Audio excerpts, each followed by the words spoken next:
Mga kamiyembro, kumusta kayo?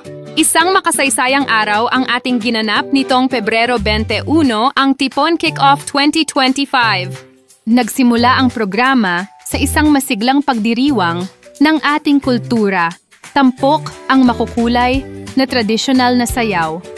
Ito ay naaayon sa ating tema, ang makabagong Filipiniana, na nagpapakita ng ating pagmamahal sa kultura habang tayo ay nagbabago at sumusulong.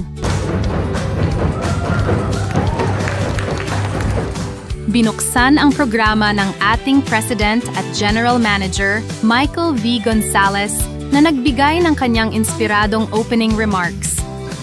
Ang dapat natin isipin, dapat pa rin na bigyan natin pagkahalaga ang bawat isa. Dapat lahat ng maigagawa natin para maitawid at makasama siya sa marcha ng Tipon. Gagawin natin. Yun ang open spirit. And as I would like to end, in Tipon, we win as a team. Thank you so much. Sinundan naman ito ni Chief Financial Officer Joerens Talampas na nagbahagi ng ating mga matagumpay na tugon sa pangangailangan ng ating mga kliyente. Ang pag-transition natin sa online transactions at ang pagpapalawak ng ating network ng partner banks nationwide ay inilatag ni Chief Treasury Officer Dennis Cua. Sa 2025, ipagpapatuloy ang mga inisyatibong ito para sa tuloy-tuloy na pag-unlad. Ang kapakanan at pag-unlad ng ating mga miyembro ay binigyang diin ni Juela Caballero, Head ng Member Development Group. Ang ating mga plano para sa pagpapaunlad ng negosyo sa construction, nut processing, oil canning, janitorial, renewable energy, at agribusiness ay inilatag ng Business Development and Marketing Director John Allen Peralta.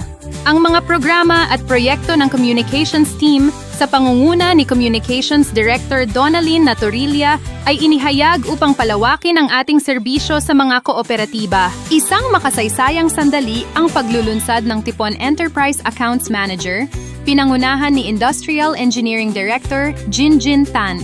Layunin nitong itaas ang Tipon Federation sa bagong antas. Ang Transitions Protocol ng Tipon ay ipinaliwanag ni Transitions Director Courtney Certeza. At syempre, ang ating mga business platform heads ay nagbahagi rin ng kanilang mga plano upang mapalago ang kani-kanilang mga industriya. Tinalakay ni Chief Engineer Lex Binones ang focus niya sa upskilling at training ng kanyang mga miyembro sa construction industry. Ibinahagi ni Engineer Arvi Dogiles ang mga estratehiya, gaya ng pagtugon sa pangangailangan ng merkado at pag-angkop sa nagbabagong kalakaran ng negosyo sa construction. Si Sir Dexter Batingal ay naglalayong lumago sa pamamagitan ng pag-intindi sa mga pangangailangan ng mga kliyente, pagbibigay ng premium service, at tuloy-tuloy na pagpapabuti sa mga proseso sa construction. Sa kanyang mga kasalukuyang kliyente, ang estratehiya ni Engineer Rodel Esguerra ay ang conversion ng head-based engagements sa toll engagements at ang pagkuha ng mas maraming work shifts. Ang mga industriyang focus ni Ms. Angelique Divina Gracia ay ang janitorial, solar farm maintenance, at agricultural services. Ang patuloy na pagbubuti ng mga miyembro, pagpasok sa mga bagong kliyente, at pagsuporta sa pag-unlad ng mga kasalukuyang kliyente ang layunin ni Sir John Ilago. Fish processing, canning industries, at utility companies naman ang gustong pasuking negosyo ni Sir Jerry Kine. Si Sir Michael Ortiz ay nagpaplanong mag-offer ng aviation training services at lumahok sa cargo handling services. Bilang pagtatapos, sa ngalan ng ating Tipon Chairman, Gary Quemado, muling bumalik sa entablado ang ating President at General Manager upang anyayahan ang bawat miyembro ng Tipon na manguna sa marcha ng pagbabago at pag-unlad. Alam mo, inisip ko kasi, paano ba magko-close, no? Kung si Gary ako, paano ba ako magko-close? Kung ako kayo, tatayo ako at sasabay ako sa marcha ng mga Tipon.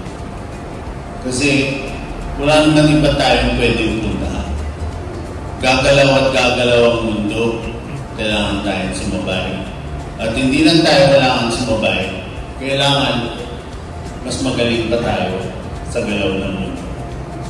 So, but anyway, I'd like to propose a toast. And this toast is to Gary Quemado and the 25 years let's march together with all of us.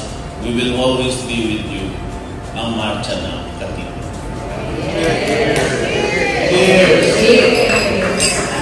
Isang matagumpay na simula para sa 2025. Sama-sama nating abutin ang ating mga layunin at itaas ang tipon sa bagong taas. Maraming salamat mga kamiyembro.